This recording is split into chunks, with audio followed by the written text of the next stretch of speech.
እርስ በእርስ ግን እንዴት እንደማይስማሙ በዚህ በክርስቶስ እንነጠቃለን አንነጠቅም እንዲህ የሚባል ነገር የለም። ክርስቶስ ለሁለተኛ ጊዜ ለመጨረሻ ጊዜ ይመጣል። ያን ጊዜ ዓለም ፍጻሜ ላይ ይላሉ መካነ ኢየሱሶች፣ ሉተሪያን። እነ ጴንጤቆስታል ደግሞ አይ መጀመሪያ እንነጠቃለን፣ በአየር ላይ 1000 ዓመት እነግሳለን፣ እንደዚህ ደግሞ በምድር ላይ እነግሳለን ይለናል ማለት ነው። ኦኬ እሺ፣ ይህን ስል ተመልከቱት። እኔ በጣም ነው ደስ የሚሉኝ ሉተሪያኖች። ሉክ ልዩነታቸውን ታደርገው እንዳስቀመጡት።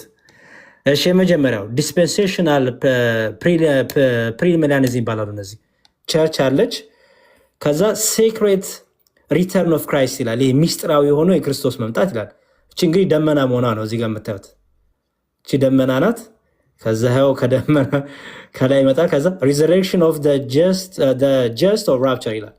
ከዛ እዚህ ጋር ከሙታን የሚነሱ ደግሞ አሉ፣ የሚነጠቁ ማለት ወደ ላይ እዚህ ጋር የምታዩት። ከዛ እዚህ ጋር 7 year tribulation አለ። እዚህ ጋር ደግሞ የ7 ዓመቱ መከራ አለ። ይሄ እንግዲህ መከራ መሆኑ ነው። ኦልሬዲ እነዚህ ተነጥቆ አምልጠዋል። ይሄኛው አያገኛቸውም። እኛን እዚህ ጋር የሚያገኛቸው ማለት ነው እነ ዮሐድዬን፣ እኔን፣ አንትሽን፣ ጋዲሳን፣ በቃ አኬን፣ ሌሎችም ወንድሞቻችንን እዚህ ውስጥ አሉ። መከራ እናያለን ማለት ነው። ከዛስ ይሄ ሚስጥራዊ አመጣጡ ነው ይላል። ይሄ ሚስጥራዊ አመጣጡ ነው። እዚህ ጋር ምንም አይታያችሁም አይደል? ባዶ ነው። ዝም ብሎ ነጠብጣብ እንደዝና አይመስልም። ምክንያቱም ሚስጥራዊ ነው ይላል። ይሄኛው ግን በግልጥ ደግሞ ሲመጣ ነው። እዚህ ጋር እንግዲህ ክርስቶስ መሆኑ ነው። እዚህ ጋር በግልጥ ሲመጣ ነው። እዚህ ጋር የእጁን የዘረጋ የሰው ነገር ይታያቸዋል። ከዛ ቪዚብል ሪተርን ኦፍ ክራይስት ይላል። ከ7 ዓመቱ መከራ በኋላ ደግሞ ክርስቶስ እየታየ ይመጣል። ሺፕስ ጎትስ ጀጅመንት ይላል። የበጉና የፍየሎቹ ፍርድ ቀን ይላል። ከዛ ደግሞ 1000 ዓመት በኋላ ከ1000 ዓመት በኋላ ምክንያቱም ምን እነግሳለን ብለዋላ ወገኖቻችን ይነግሳሉ። ከ1000 ዓመት በኋላ ሰይጣን ደግሞ ይታሰራል ይላል ደግሞ እዚህ ጋር። ከዛ resurrection of the unjust while throne judgment ይላል። ከዛ አዲሷ ሰማይና አዲሷ ምድር ቻት new heaven and new earth ይላል እዚህ ጋር እንደምታዩት። ይሄ አንደኛው እይታ ነው። እሺ ሁለተኛው እይታ ይሄው የሂስቶሪክ ፕሪሚሌኒየም የሚባለው ደግሞ ቸርች አለች። ይሁት ከላይና ከታች ልዩነቱን እዚህ ጋር እነዚህ ሁሉ የሉም። እነዚህ ሁሉ የሉም። ይሄ ደግሞ በቃ ወጥ ነው፣ ፍላት ነው እንደምታዩት። ይሄው ወጥ ነው፣ ምንም ነገር የለም፣ ሚስጥራዊ ነገር የለ፣ የሚመጣ ጌታ የለ። ከዛ ይሄው ወጥ ነው። ከዛ ሰከንድ አድቨንት ይልና ሪዘሬክሽን ኦፍ ዘ ጀስት ይላል። ከዛ ቅዱሳን ይነሳሉ፣ ጻድቃን በክርስቶስ ያመኑ ይነሳሉ ይላል። ከ1000 ዓመት በኋላ ሰይጣን ይታሰራል ይላል። እያለ እንግዲህ ይቀጥላል። ይህ አንደኛው ነው። ሌላው አመላከት ደግሞ እዚህ ጋር አለ። ይኸው እዩት፣ የአመለካከት ልዩነት። ሶስተኛው ደግሞ ፖስት ሚሌኒያም የሚባሉት ናቸው። ደግሞ ፖስት ሚሌኒያሊዝም። እነዚህ ደግሞ ይኸው ሄደና 1000 ዓመት መጣ። ቤተክርስቲያን ናትች እንግዲህ ቸርች ናትች። ይኸው 1000 ዓመት መጣ። 1000 ዓመቱ ደረሰ።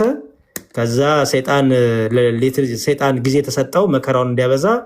ከዛ ሰከንድ አድቨንት ይላል፣ የጌታ መምጣት ነው። ከዛ ዩኒቨርሳል ሪዘሬክሽን ራፕቸር፣ ሁሉም ሰው ደግሞ የሚወሰድበት የሚነሳበት ብለው ደግሞ ያስተምራሉ። እነዚህ ደግሞ ከዛ አዲሷ ሰማይና አዲሷ ምድር መጣች ማለት ነው። የመጨረሻው ደግሞ ይኸው አራተኛው ደግሞ ሚሊኒያሊዝም ደግሞ የሚባሉት እነዚህ ደግሞ ቸርች ኤጅ። እነዚህ ደግሞ ጭራሽ 1000 ዓመት ወደኋላ መጣ። ደግሞ 1000 ዓመት እዚህ ጋር መጣች። ከዛ ሄደና ደግሞ ሰይጣን ተፈታ ማለት ነው እንግዲህ ፈተና ለማብዛት የጥፋት ልጅ። ከዛስ ጌታ ይመጣል ለመጨረሻ ጊዜ ሰከንድ አድቨንት። ከዛስ ዩኒቨርሳል ሪዘሬክሽን ራፕቸር፣ የዓለም ፍጻሜ ማለት ነው። ዓለሙ ይጠቀለላል። ከዛ አዲሱ ምድርና አዲሷ ሰማይ ትወሰዳለች ይላል። የትኛውን እንቀበል? የትኛው ናችሁ እናንተ? ይሄኛው ናችሁ? ይሄኛው ናችሁ? ይሄኛው ናችሁ? የትኛው ናችሁ? ሉተሪያን ግን ምን ብለው ይመልሳሉ? እንዲህ ብለው ይመልሱላችኋል። ሉተሪያን ምን ብለው ይመልሳሉ? ይኸው ሉተሪያን ሪስፖንድ ለእነዚህ ለሚሉት ሰዎች the Lutheran response to the left behind scenes series ይልና ምን ይላል? ይሁት ኮንክሉዥናቸውን ላሳያችሁ። እሺ ይሄ በጣም አሪፍ ስፔሲፊክ ኢሹ ይላል። እንዲያውም ማን ይላል? ይሁት እዚህ ጋር ማን ነው ይሄን ትምህርት ያመጣው? ይሄን እንጠቃለን፣ እንወሰዳለን፣ አየር ላይ እንሽከረከራለን ብሎ ይሄን ትምህርት ያመጣው ማን ይላል? The first person to propose the end times scenario adopted by left behind was an Anglican priest turned traveling evangelical preacher named John Nelson Darby ይባላል። ይሄ ነው ያመጣው። ጳውሎስ አይደለም፣ ሉቃስ አይደለም፣ ማቴዎስ አይደለም። ይኸው ማንም ይባል ይኸው ጆን ኔልሰን ደርቢ ይባላል። ይሄንን እንጠቃለን እንወሰዳለን እያለ ያስተማረ ማለት ነው። ደርቢ arrived in the United States from England በ1862 ወደ አሜሪካ መጣ። ከየት? ከኢንግላንድ for the first of 7 visits during his new understanding of Christ's second coming. አያችሁት? አዲሱን አመለካከቱን፣ አዲሱን እሳቤውን፣ አዲሱን ትምህርቱን ይዞ ማለት ነው። Darby and Minister Cyrus Scofield, who would expand the evangelist idea in the influential Scofield Reference Bible, divided God relationship with the people into 7 H's. ከእግዚአብሔርና የሰው ልጅ ያላቸውን ግንኙነት በ7 ዓመታት ወይም በ7 ዕድሜ ከፈሉት። or dispensations. The current 6th era begin with the days of Jesus. The vision include a rapture in which Christians will be snatched up to heaven before the beginning of an increasingly hellish 7-year tribulation ይላል። ምን ብሎ አስተማሩ ማለት ነው? አዲሱ ትምህርት ይዞት የመጡት ምንድን ነው? እንግዲህ በ1862 ታስቡት ምን አዲስ ትምህርት ይዞ መጡ ማለት ነው? ይሄን ጆን ደርቢ እግዚአብሔር ክርስቶስ አምላካችን ከመምጣቱ በፊት ክርስቲያኖች ይነጠቃሉ። መከራው ከመምጣቱ በፊት ትራይቡሌሽን ከመሆኑ በፊት ክርስቲያኖች ይነጠቃሉ፣ ወደ ገነት ይወሰዳሉ ብሎ አስተማረ። ኦኬ እሺ። prior to Darby influence እዚህ ጋር ምን እንደሚል ከደርቢ በፊት ይላል። ከደርቢ አዲሱ ትምህርቱ በፊት most Christians understood ይላል። የቀደሙት ክርስቲያኖች አብዛኛው ክርስቲያኖች ራፕቸር የሚለውን ይላል the word rapture ንጥቀት የሚለው እንዴት ነው የሚረዱት? as an event that would happen simultaneously with the final resurrection and the end of the age ይላል። የቀደሙት ቤተክርስቲያኖች የሚረዱት ንጥቀት የሚለውን የዓለም መጨረሻ ቀን፣ ዓለም የምትጠቀለልበት ቀን፣ ክርስቶስ አምላካችን ለመጨረሻ ጊዜ መጥቶ የዓለም ፍጻሜ የሚሆንበት ቀን ብለው ነው የሚረዱት። ጆን ደርቢ መጣና ግን ምን አደረገው ማለት ነው? አዲስ ትምህርት አስተማረ ማለት ነው። ያው okay, yet Darby uniquely repositioned it to take place at the end of the era of the church and just before the tribulation. ስለዚህ ደርቢ መጣና ምን አደረገ? አዲስ ትምህርት አስተማረ ማለት ነው። okay, ዓለም ከማለፉ በፊት፣ ዓለም ሁሉ ከመጠቅለሉ በፊት እንዲሁም ጊዜ ያለ ጭራሽ እንደዚህ ባል ነገር የለም፣ መጀመሪያ ንጥቀት አለ ብሎ አስተማረ። He then taught that the end of 7 years of tribulation Christ would return and defeat the Antichrist and commence of the 7th dispensation, the millennium, a 1000-year glorious region on the earth ይላል። ያው በምድር ላይ 1000 ዓመት እነግሳለን። የጥፋት ልጅ እንደፈለገ ሆኖ ከዛ በኋላ ደግሞ ክርስቶስ ይመጣል ያን የጥፋት ልጅ ያጠፋው። እስከዛ ድረስ ግን የጥፋት ልጅ እንደፈለገ ይሆናል። ለ1000 ዓመት ደግሞ እኛ እነግሳለን እያለ የሚያስተምር አዲስ ትምህርት ማን ይዞ መጣ ማለት ነው? ጆን ደርቢ ይዞ መጣ ማለት ነው። ይሄንን ትምህርት ሉተራን አይቀበሉትም። ኤክስ እንደዚህ የሚባል ነገር የለም። ኦኬ እንደዚህ የሚባል ነገር የለም ብሎ ሉተራን የሚያምኑት። ይሄ መጽሐፍ በጣም ነው የሚገርማችሁ። ኦኬ ኢቭን ምንድነው ይሄ በእስራኤልና በቤተክርስቲያንና እስራኤል ምን ማለት ናት ይላል። ይሁት the relationship between old and new testament ምን ማለት ነው? ለዚህ ሁሉ መልስ የሰጠችባት ናት መካነ ኢየሱስ ለማ ለነ ጴንጤቆስታል አስተሳሰብ ምን ለሚለው እንነጠቃለን፣ እንወሰዳለን፣ ሄደናል ለሚለው እንዲያውም ለዮሐንስ ራእይም ይሄው መልስ ሰጥቶበታል። ስለዚህ በጌታ ዳግም ምጽአት እንኳን ጴንጤቆስታሎች እንወሰዳለን፣ እንነጠቃለን፣ ከመከራው ፊት ከመከራው በኋላ እንደዚህ ብለው ገና ተስፋ ያደርጋሉ። ኦኬ 1000 ዓመት እንነግሳለን እንሽከረከራ ይላሉ መካነ ኢየሱሶች ወይም ሉተሪያን ደግሞ ይሄ ኤክስ እንዲህ የሚባል ነገር የለም ብለው አንደኛ ቅድም እናሳያቸው በእምነት መግለጫቸው ይሄው ምን ብለው ጻፉ? ከሙታን ትንሣኤ አስቀድሞ ቅን የሆኑ ሰዎች የዓለም መንግስት ሲይዙ የ1000 ዓመት እንነግሳለን የሚሉት ማለት ነው። ጴንጤቆስታሎቹ እነ ሙሉ ወንጌል ሲይዙ ክፎች ደግሞ በየስፍራው ሊጨነቃሉ፣ ይጨቆናሉ እያሉ የአይሁድን አስተሳሰብ አያችሁ። የአይሁድን አስተሳሰብ የሚያሰራጩትን ሌሎችን ደግሞ ያወግዛሉ። ስለዚህ እንነጠቃለን፣ እንወሰዳለን፣ 1000 ዓመት እንነግሳለን የሚሉትን የአይሁድ አስተሳሰብ ብላ መካነ ኢየሱስ እነ ሙሉ ወንጌልን ትናገራለች ማለት ነው። እንዲሁም ጭራሽ ታወግዛቸዋለች። ስለዚህ በንጥቀት ትምህርት ፈጽሞ አንዱ አንዱን ያወግዛል፣ አንዱ አንዱ አይግባባም። ይልቁንም በምንድነው የሚግባቡት? ገድላትና ድርሳናት። እሺ አረዘምክ፣ ይቅርታ። የድንግል ማርያም ብቻ ያለውን ነገር ላሳይና ልጨርስ። መጽሐፉን ግን እየጠቆምኳችሁ ነው። እሺ መጽሐፉ ይኸው መጽሐፉ ማጠቃለያቸውን በጣም ጥሩ ማጠቃለያ ሰጥተዋል ሉተሪያኖቹ፣ ይህን ተቃውሞ ማለት ነው። እሺ የነገረ ማርያም በተመለከተ ይሄን ደግሞ ይዩት። ሉተር ምን አለ ስለ ድንግል ማርያም? ሉተር ምንድን ያለው ስለ ድንግል ማርያም? ያው ሰርመን the veneration of Mary is inscribed in the very depths of the human heart ይላል። ይዩት። there cannot doubt that the Virgin Mary is in heaven ድንግል ማርያም በገነት ናት፣ ምንም ጥርጥር የለውም አለ። how it happened we don't know እንዴት እንደሆነ ግን አናቅም ይላል አይሉታል። በገነት ናት ግን እንዴት እንደሆነ አናቅም ይላል። and since the Holy Spirit has told us nothing about it we can make it of no article of faith it is enough to know that she lives in Christ ይላል። ከልጇ ጋር የምትኖር ናት፣ በገነት ነው ያለችው ይላል። እንዴት ገነት እንደገባች ግን አላቅም ይላል ሉተር። ሌላ ደግሞ ይላል ሉተር ይኸው እዩት።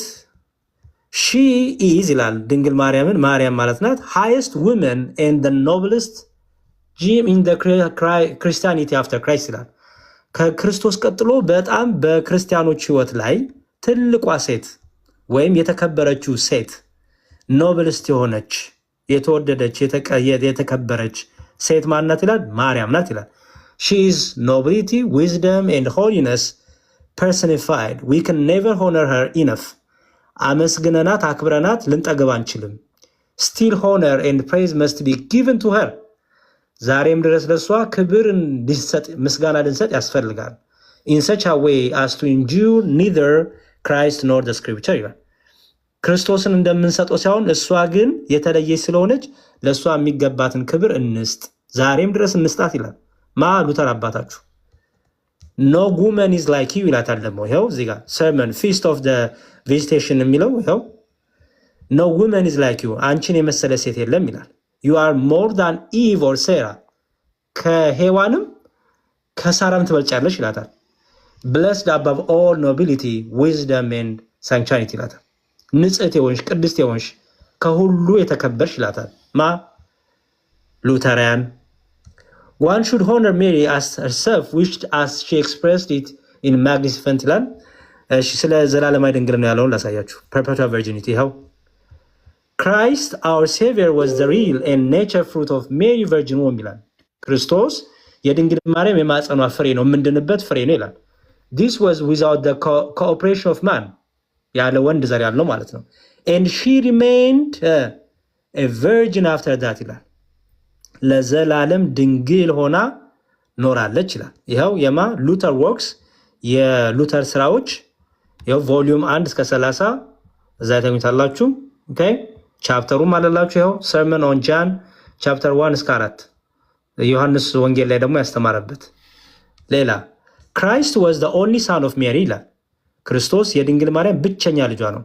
and the Virgin Mary bore no children besides him ከክርስቶስ ውጪ ከሱ ውጪ ልጅ የላትም ብሎ ያስተምራል። ማ ሉተር I am inclined to agree with those who declare that brothers really mean cousins ወንድሞች የተባሉት ዘመዶቹ ለማለት ነው እንጂ ከድንግል ማርያም በስጋ የተወለዱ አይደለም ብሎ ያው ዮሐንስ ወንጌልን ሰርመን በሰጠበት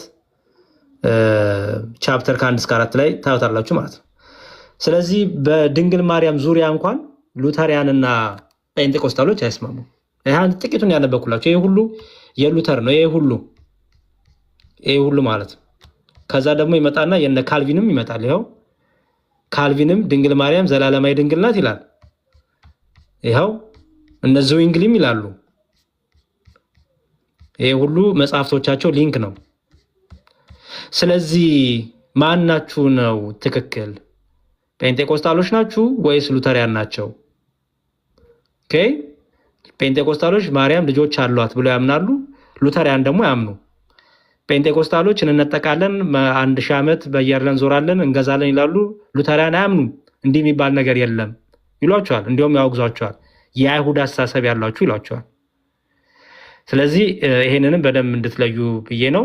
ካረዘምኩ ይቅርታ። ዮሐንሻ ቀጥሉ። የምጨምረው ነገር ካለ ሀሳብ ስጥ። አይ ቲንክ ካረዘምኩ ነው የመሰለኝ። ኧረ አልረዘመም ያሬዶ፣ በጣም አሪፍ አድርገህ ነው ያቀረብከው እና በጣም ደስ ይላል።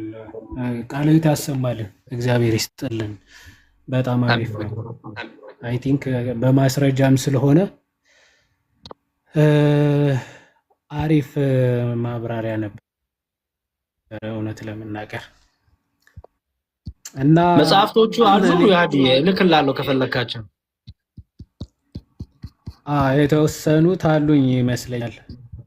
በዚህ በራፕቸር ዙሪያ ላይ የተጻፉት አሉ። በራፕቸር ጽሁፎች አሉኝ። ኦኬ አሪፍ ተጻፉ። ችግር የለውም ግን የሌለኝን እንትን ትልክልኛለህ አሳውቀኝና። እሺ አድሻ መልካም። እሺ ቃላዊ ታሰማልን። የተወሰነ ሀሳብ ልስጥ።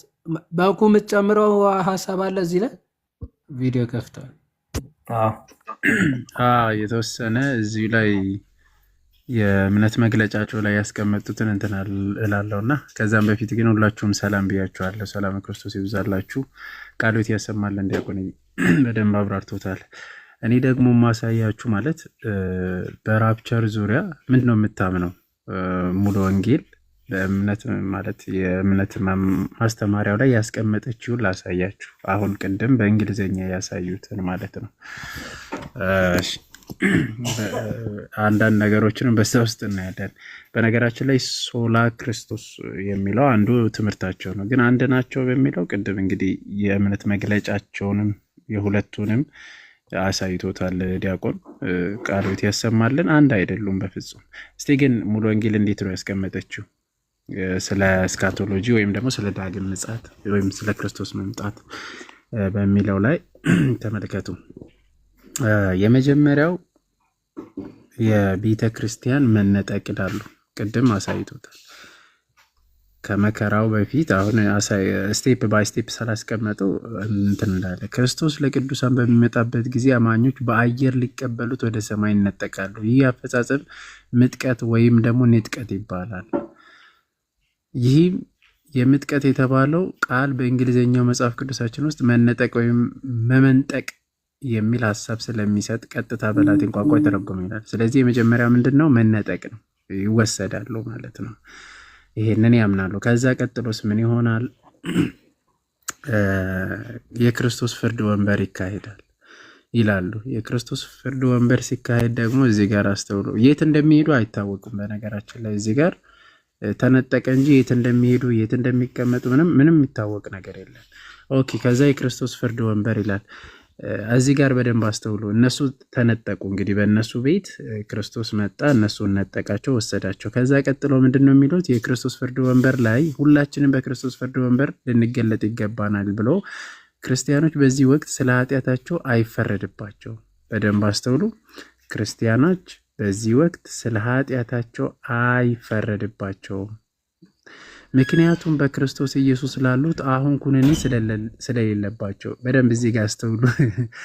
በዚያን ጊዜ ግን አማኞች ለክርስቶስ ላደረጉት መስዋዕታዊ አገልግሎት ሽልማታቸውን ይቀበላሉ። ግድ እሺ። አንዳንዶች ግን ስራቸው በእሳት ስለሚቃጠል በሐዘን ይመለከቱታል። እነርሱ ግን ይድናሉ። በደንብ አስተውሉ። ሽልማት ስለ ሽልማት ነው። ሽልማት ነው የሚቀበለው። ስለ ኃጢአት አይፈረድበትም። ኃጢአት ስለሰራ ማንም አይፈረድበት እና ኃጢአቱ ራሱ ይቃጠላል። በእነሱ አስተምሮት ደግሞ ኃጢአታቸው ምን ይሆናል? ከዛ ያዝኑታል። ኃጢአታቸው ስለሚቃጠል እነሱ ይመለከቱትና በሐዘን ይመለከቱታል። ምናቸው ስለሚቃጠል ስራቸው፣ እነርሱ ግን ይድናሉ ይላል። ይሄ ሁለተኛ ነው ማለት እንግዲህ መጀመሪያ ቤተክርስቲያን ተነጠቀች። ከዛ በኋላ ይሄ ፍርድ ይካሄዳል። ከዛ ደግሞ እራት ይበላሉ። ዮሐዴ ያቺን አስታወስኩት በኋላ እና የበጉ ሰርግ እራት ያደርጋሉ። ታማኝ ለሆኑ ጌታ አገልጋዮች ሽልማት በሚሰጥበት ጊዜ በበጉ ሰርግ እራት ድግስ ይፈጸማል። እራት ይበላሉ ከክርስቶስ ጋር ማለት ነው። እራት ከበሉ በኋላ አሁን ደግሞ መከራ ሊመጣ ነው ማለት ነው። መከራ ይመጣል። አሁን እነሱ ተወስዷል፣ ተነጥቋል፣ ሄዷል። ከዛ አሁን መከራ ሊመጣ ነው። ሰው በምድር ተፈጥሮ ከመጣና ኃጢአት ወደ ዓለም ከገባበት ጊዜ ጀምሮ የሰው ልጅ እንዲህ ያለ መከራ ስቃይ ተቀብሎ አያውቅም። አሁን እነሱ ተወስዷል፣ መሬት ላይ እንዳለ መከራ በመከራ ነው። በቃ ሰው ሁሉ በሚሊዮን የሚቆጠሩ ጦርነቶች ይካሄዳል። አሁን እኮ እየተካሄደ ነው ጦርነቱ። በሚሊዮን የሚቆጠሩ ሰዎች ለጥፋት ይደረጋሉ። ኧረ በሚሊዮኖችም ተደርጎ አልፎ አይተናል።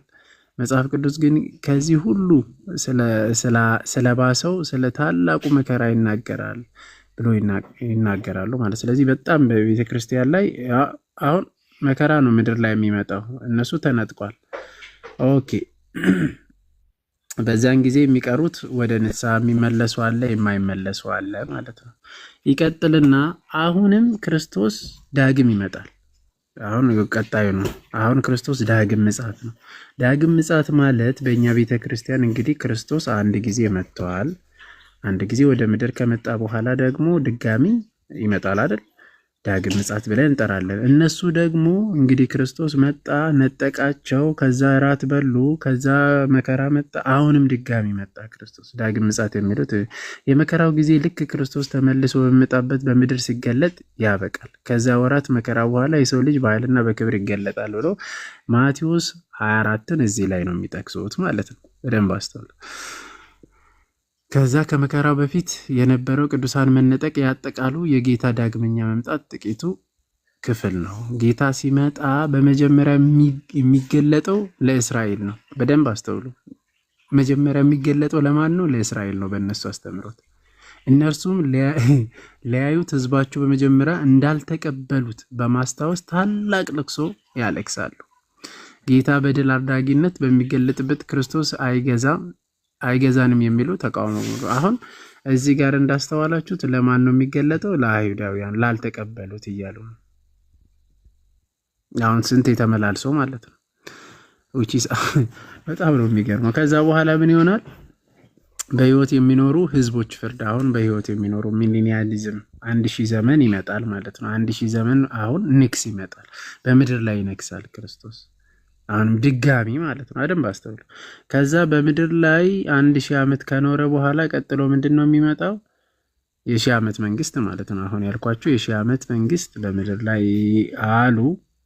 ይቀጥልና ሁለተኛ ትንሣኤና ታላቁ ነጩ ዙፋን አሁንም ሆነ። ሶስተኛ አራተኛ ነው ይሄ። አሁን ክርስቶስ 1000 ነገሰ። አሁን ደግሞ ሁለተኛ ትንሣኤና የታላቁ ነጭ ዙፋን ደግሞ መጣ። ከዚህ በኋላ ሁለተኛ ትንሣኤ ነው የሚመጣው። መጀመሪያ ተነስቷል። ቅድም ትንሣኤ ነበረ ሲነጠቁ። አሁንም ድጋሚ ትንሣኤ ይመጣል። ከነጩ ዙፋን ፍርድ ቀደም ብሎ በጌታ የሞቱት አማኞች ከሌሎች ሙታን ተለይቶ ከመነሳት ወደ ሰማይ እንዳረጉ ተመልክተናል። እሺ፣ ይህ ሁለተኛ ትንሣኤ ግን ሙታን ሁሉ ይነሳሉ ብሎ ተስፋ የተሰጠበት ትንሣኤ ነው። ስለዚህ በዚህ ጊዜ ሰው ሁሉ ፍጹም በሆነ ሁናቴ ማለትም በነፍስ በስጋ በመንፈስ ሆኖ በጌታ ፊት ይቆማል። በነጩ ዙፋን ፍርድ ፊት የሚቀርቡት ያልዳኑት ብቻ ናቸው። አስተውላችኋል?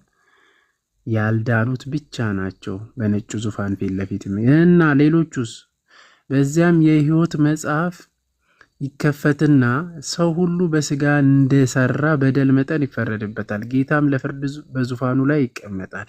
አሁን እዚህ ጋር አማኞችን አያካትትም እያሉ እና በምድር ላይ ያሉት ሁሉም ላይ ነው ፍርድ የሚሰጡት ማለት ነው። ማን ጋር መጥቶ? ክርስቶስ ጋር መጥቶ እነሱ ናቸው ፍርድ የሚሰጡት። ከዛ የዘላለም ሁናቴ ያስቀምጣል። አሁን እነዚህ ሁሉ ጥንቅጥ በዚህ መጽሐፍ ላይ የምታገኙት በሙሉ በነገራችን ላይ ይሄ መጽሐፍ ገጽ 203 የነሱ ነው። እሺ የሙሉ ወንጌል ነው። እሺ ከሌላም አይደለም፣ የራሳቸው ቤተ እምነት ሙሉ ወንጌል አማኞች ቤተ ክርስቲያን ነው የሚለው አይደል? የሙሉ ወንጌል አማኞች ቤተ መሰረታዊ ክርስትና ትምህርት አስተማሪ መመሪያ በሚለው ነው። አሁን በመጽሐፋቸው ያስቀመጡት ይሄንን የክርስቶስን ያመላለሱታል። አንዴ ይመጣል፣ ይወርዳል፣ ይመጣል፣ ይወርዳል። ኧረ ተውት ግን በጌታ ስንት ጊዜ እንደመጣ ስንት ጊዜ እንደተመለሰ እና የድፍረታቸው ጥግ ደግሞ እነሱም ለፍርድ ይቀመጣሉ፣ ይፈርዳሉ ሌሎች ላይ። ጭራሽ ደግሞ በኃጢአታቸው ምክንያት አይፈረድባቸውም እነሱ ማለት ነው። ምን አይል አጋንንታዊ እንደሆነ በደንብ ተመልከቱት። እኔ አይደለሁም ያልኩት፣ ቅድም እንዳልኳችሁ ነው። እዚህ ጋር እንዳያችሁት ደግሞ ትክክለኛ መሆኑም ከዚህም ታገኛላችሁ። እሺ በማኅተም የታተመ ከነሱ ነው፣ የነሱ መጽሐፍ መሆኑ ማለት ነው። እና እዚህ ጋር እንደተመለከታችሁት በኃጢአት ምክንያት አይፈረድባቸውም። ጭራሽ ኃጢአታቸውን ምን ያደርጋሉ? ቆሞ ነው የሚያዩት። እዚህ ጋር እንደምታዩት ኃጢአታቸው እንትን ሲሆን ቆሞ ያያሉ። እዚህ ጋር እንደምትመለከቱ የዚያን ጊዜ ደግሞ ግን አማኞች ለክርስቶስ ላደረጉት መሥዋዕታዊ አገልግሎት ሽልማት ይቀበላሉ። አንዳንዶቹ ግን ስራቸው በእሳት ስለሚቃጠል በሐዘን ይመለከቱታል። እነርሱ ግን ይድናሉ። በቃ በኃጢአታቸው ምክንያት ምን አይፈረድባቸውም ተብሏል። ከላይ ይታያል። እዚህ ጋር ከላይ ተመልከቱት። ሁላችን በክርስቶስ ፍርድ ወንበር ፊት ይገለጥ ይገባናል። በክርስቶስ በዚህ ወቅት ስለ ኃጢአታቸው አይፈርድባቸውም። ስለ ኃጢአታቸው ምንም ፍርድ አይሰጥም። ስለ ኃጢአታቸው ምንም ፍርድ የሚሰጥበት የለም። ስለዚህ እነሱ ጭራሽ ድጋሚ መጥቶ ፍርድን የሚሰጡ ናቸው። ይህን ትምህርት ነው የያዙት። እነዚህ ግን ሉተራውያን ማለት ነው አይዙትም። ሉተራውያን እንደዚህ አይነት ትምህርት አይዙትም። አንቀጽ 17ን ስትመለከቱት ቃል በቃል ቅድምም ዲያቆን አንብቦልናል። አንቀጽ 17ን ስለ እንደዚህ አይነት ነገር ያወግዙታል ጭራሽ ማለት ነው። ኮንደምን ነው የሚያደርጉት፣ ያወግዙታል።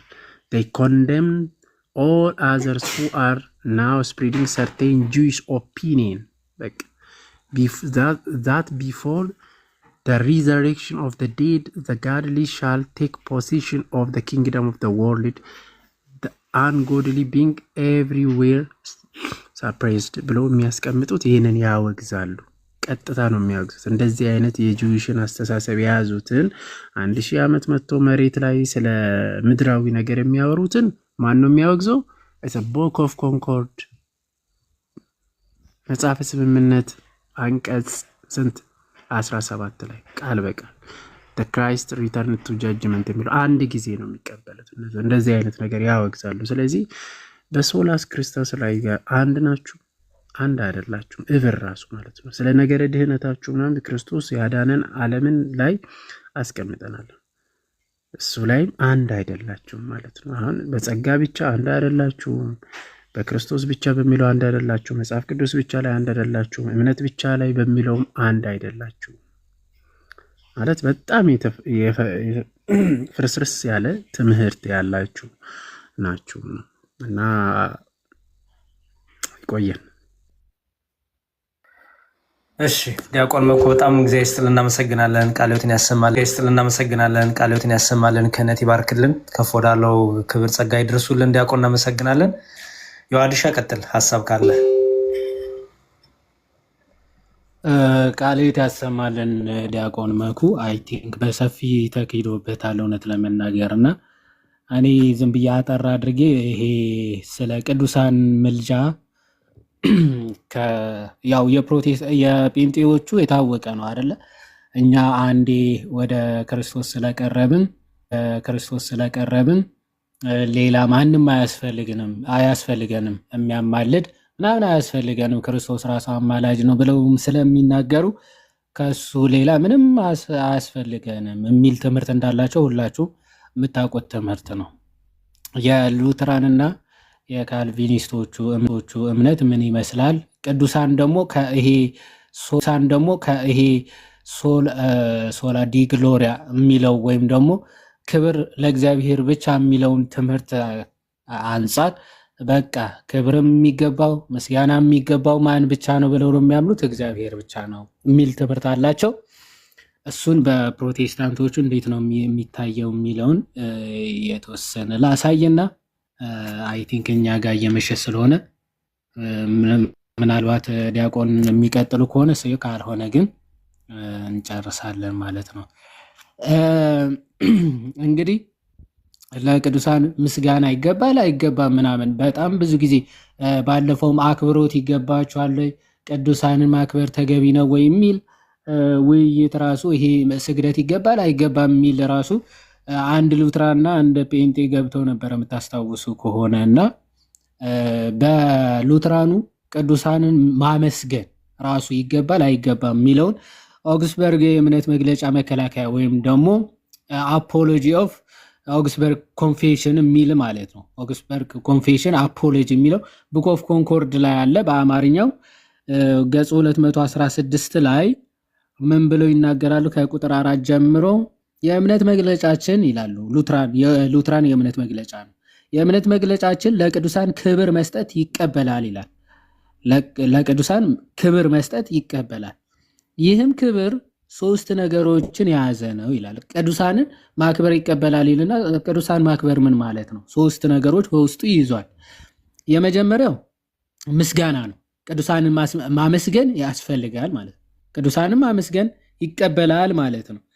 የምህረቱን ምሳሌዎች ስለሰጠን የሰውን ዘር ለማዳን መፈለጉን ስላሳየን እንዲሁም መምህራንና ሌሎችን ስጦታዎችን ለቤተ ክርስቲያን ስለሰጠ ለእግዚአብሔር ምን ይላል? ለእግዚአብሔር ምስጋናንና እንዲሁም ምስጋና እንድንሰጥ ይጠበቅብናል ይሉና እነዚህ ስጦታዎች ታላላቅ ስለሆኑ ከሚገባ በላይ መሞገስ ይገባቸዋል። ራሳቸው ስጦታዎቹ ወይም ደግሞ ሰዎቹ ቅዱሳኖቹ ደግሞ ታላላቅ ስጦታዎች እነሱን ለሰጠን እግዚአብሔር እናመሰግናለን ይሉና እነርሱ ራሱ ታላላቅ ስጦታዎች ስለሆኑ ከሚገባ በላይ መሞገስ ይገባቸዋል ይሉና እንዲሁም ክርስቶስ ታማኝ መጋቢዎችን እንዳመሰገነ ማቴዎስ 25 ከቁጥር 21 እስከ 23 እነዚህን ስጦታዎች በታማኝነት ስለተጠቀሙ ራሳቸውን ቅዱሳንን ልናመሰግናቸው ይገባናል ይላል። ቅዱሳኑ ራሳቸው ምስጋና ምን ያስፈልጋቸዋል? ይገባቸዋል። ስለዚህ ልናመሰግናቸው ይገባል ይላሉ። ይሄ ሉትራኖች ናቸው። እነዛ ከእግዚአብሔር ውጭ መመስገን መከበር ያለበት ማንም የለም፣ ክብር እንሰጣለን ይላሉ ሉትራኖች ለቅዱሳን።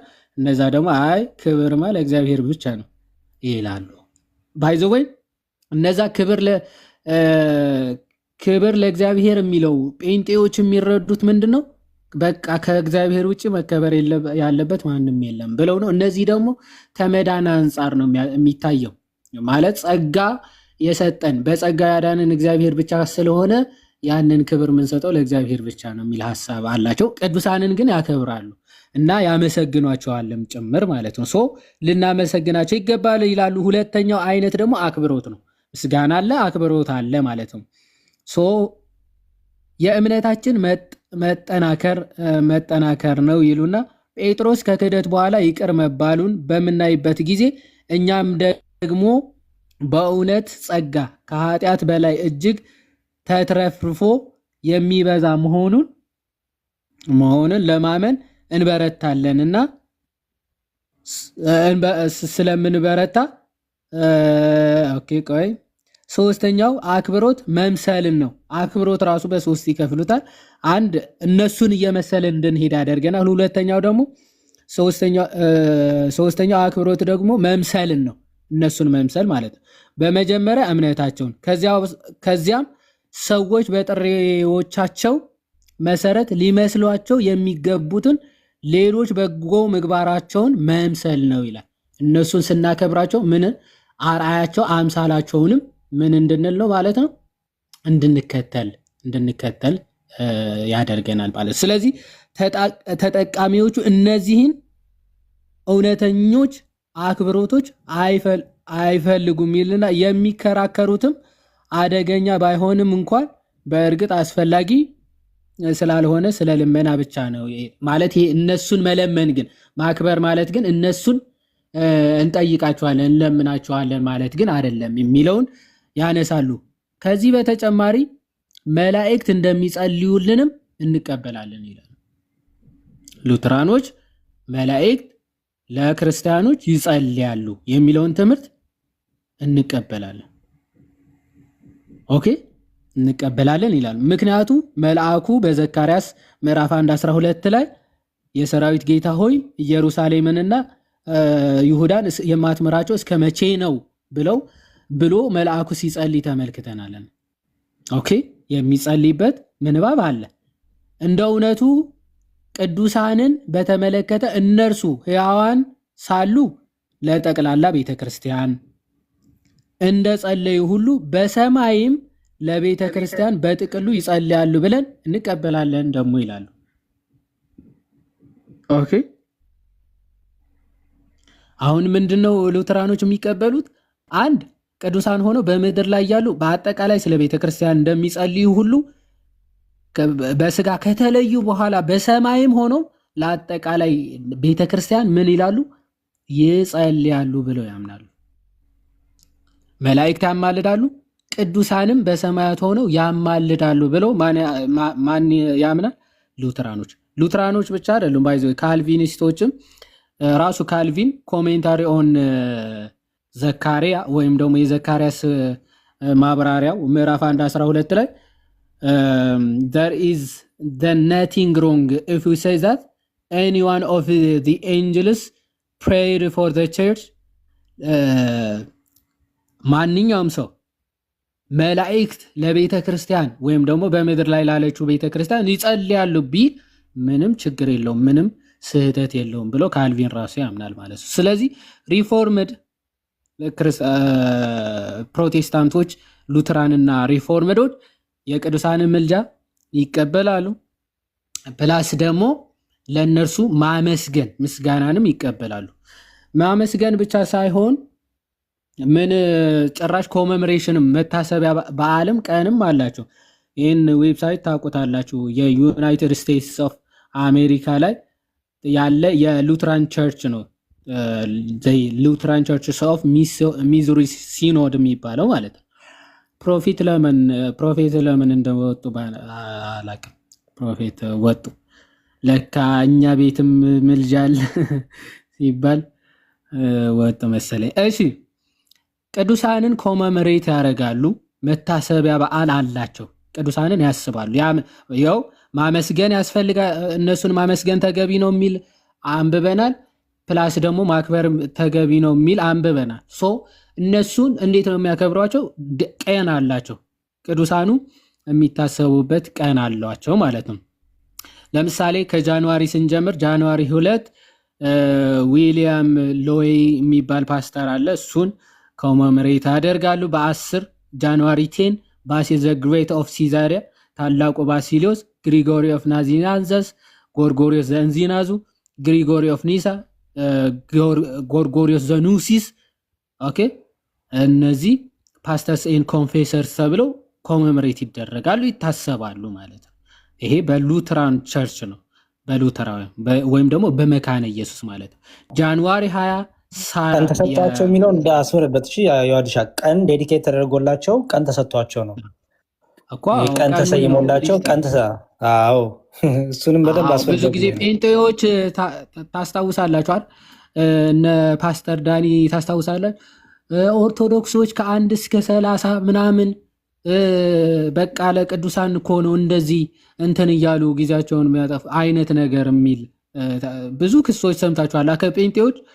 እዛው እቅፋቸው ያሉ ሉትራኖች እና መካነ ኢየሱሶች ግን ቀን አዘጋጅተው ቀን ቆጥረው ቅዱሳንን ያስባሉ። ኦኬ ከህይወታቸውም እንማራለን እንመስላቸዋለን እያሉ ከዛ ደግሞ ምስጋናም ይሰጧቸዋል ላሳዩት ህይወታቸው ማለት ነው። ሳራን ጃንዋሪ 27 ወይም ጃንዋሪ 27 ደግሞ ዮሐንስ አፈወርቅን መምህር ብለው ያስባሉ ማለት ነው። ፌብሩዋሪ ከገባን እነ ያዕቆብ ወይም ደግሞ እስራኤል ተብሎ የተጠራውን ከአባቶች ወይም ደግሞ የእስራኤል አባቶች ከሚባሉ ያዕቆብን ያስባሉ። ፌብሩዋሪ 10 ሲላስ የጴጥሮስ እና የጳውሎስ ተማሪ የነበረው ሲላስን ያስባሉ። በ13 አቂላ እና ፕሪስቅላ የተባሉት የሐዋርያት ተከታዮች ኦኬ፣ ባልና ሚስቶቹ ማለት ነው። አጵሎስንም ጨምሮ ያስባሉ። የቫሌንቲኒያን ኦኬ፣ ማርቲር የነበረ ፊሊሞን እንድ ኦኒሲሞስ ያስባሉ። እንደዚህ እያሉ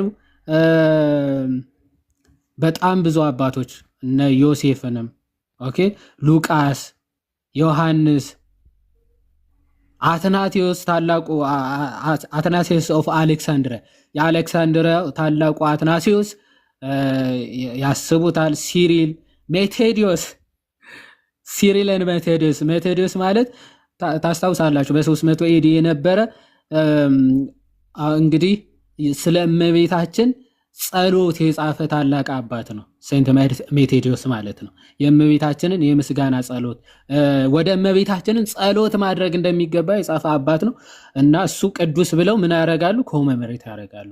ሲሪልንም ጨምሮ ማለት ነው። እነ ቆስጠንጢኖስ ኦኬ። ጀስቲን ማርቲር ታላቁ ሰማዕት የስጢኖስ ማለት ነው። ኢኩሜኒካል ካውንስልስ ኦፍ ናይሲያ የኒቅያ ካውንስል አባቶችን ጉባኤውን ያስባሉ። አይበለጠ ሲሪል ኦፍ አሌክሳንድሪያ፣ ቄርሎስ ዘአሌክሳንድሪያ፣ ሄሬኔስ ኦፍ ሊዮ ኦኬ፣ ቅዱስ ሄሬኒዮስ የሊዮ ያከብሩታል ወይም ደግሞ ያስቡታል ማለት ነው። ከዛ ነቢያትም አይዚያ አለ፣ ኢሳያስ፣ ሩት ኦኬ፣ ኤላዚያ፣ ኢሳያስ ማለት ነው። ሕዝቅኤል ማለት ነው። ዮሐድዬ አንድ ሰው አስገብቼልሃለሁ። ላዛሪያስ ዮሐድሻ ቢቻናል የሚባለው ውሸት ነው አሁን እያሳየው ያለው ስላለ ነው የሳብኩልና አውራው እስቲ አሁን እነዚህ አሁን የምታሳየውን ውሸት ነው እያለ ነበረ። እሺ በለጠ ነው ባይዘው አክቹአሊ በለጠ ነው እንዴ? እሺ ቀጥል። ይሄ ውሸት ነው።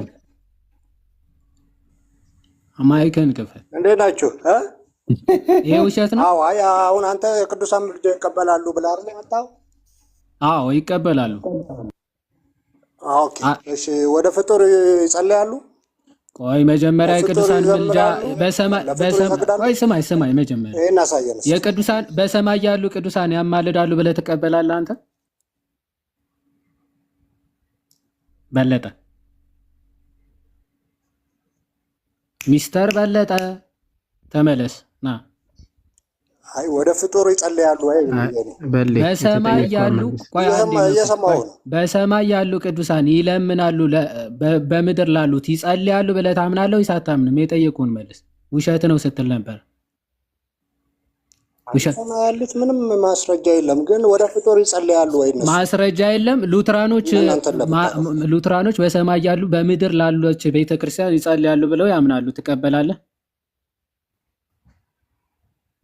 ወደ ፍጡራን አማልዱን ብለው እንደሚጸልዩ አሳየን። ከታች በምድር ላይ ላለችው ቤተክርስቲያን ቅዱሳን በሰማይ ያሉ ቅዱሳን ይለምናሉ ብለው ያምናሉ። ትቀበላቸዋለህ ወይ? ያማልዳሉ ባላልክም እንዴ? ያማልዳሉ ወደ እነሱ አማልዱን ብለው እንደሚጸልዩ አሳየን ነው የምልህ። በምድር ላይ ላሉ ይለምናሉ ብለው ያምናሉ። ትቀበላለህ ወይ? አማርኛ ትሰማለህ? ስለዚህ አማልዱን ብለው አይጸልዩም አይደል? በሰማይ ያሉ ምድር ላይ ላሉት ይጸልያሉ ብለህ ታምናለህ ወይስ አታምንም? በለጠ እንደናንተ ወደ ፍጡራን ይጸልያሉ ወይ? አማልዱን የእኛን አንዴ ተወውና ውሸት ነው ያልከው። በሰማይ ያሉ ቅዱሳን በምድር ላሉት ይጸልያሉ ብለህ ታምናለህ ወይስ አታምንም? አይ በቃ ጭቅጭቅ ነው። እንደምታውቀው ነው። ኢነርጂ ነው የምጨርሰው፣ ጉልበትን ነው የምጨርሰው። የታወቀ ነው። አዎ ባይዘው በለጠ የመስማትም የማሰብም ችግር አለበት ብዬ አስባለሁ። እውነት ለመናገር ይሄ ስድብ አይደለም፣ ወይም ደግሞ ያለ ስሙ መስጠት አይደለም። እውነት ለመናገር ሁለቱም ሰው ሊያጣ አይችልም አይደለ? ማሰብም መስማትም አይደል? ጥያቄው እናንተ እንደዚህ ብላችሁ ታምናላችሁ፣ ሉትራኖች እንዲህ ብለው ያምናሉ ብለን ተናግረን ውሸት ብለህ ጽፈህ ስትገባ እናንተ እንደዚህ ትላላችሁ ትላለን።